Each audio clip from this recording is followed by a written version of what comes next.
Moins spectaculaire mais tout aussi honorable, l'anniversaire du musée Bonnard au Cannet. 11 ans dans la ville où le peintre Pierre Bonnard a longtemps vécu.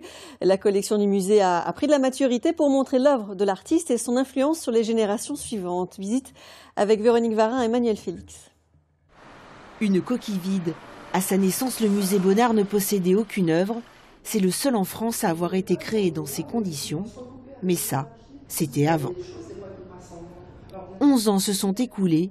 Et aujourd'hui, la collection permanente compte 200 tableaux et dessins exposés à tour de rôle.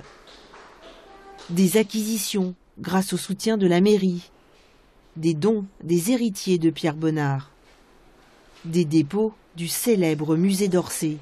La conservatrice de ce lieu a su inspirer respect et confiance et fait tout pour que cela dure.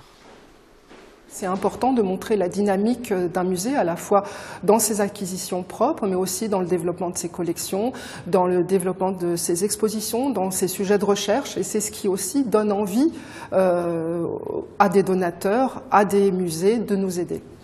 Dans cette exposition, Pierre Bonnard a des invités, des peintres nés 50 ans après lui, des artistes sous influence, même sensibilité, même perception du réel.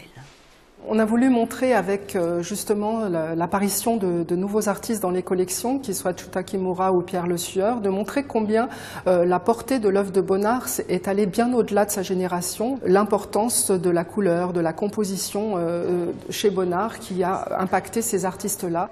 Non seulement ce musée ne cesse de s'enrichir, mais va bientôt aller plus loin, en ouvrant un département recherche grâce au don d'un important stock d'archives, toujours plus au service de Bonnard.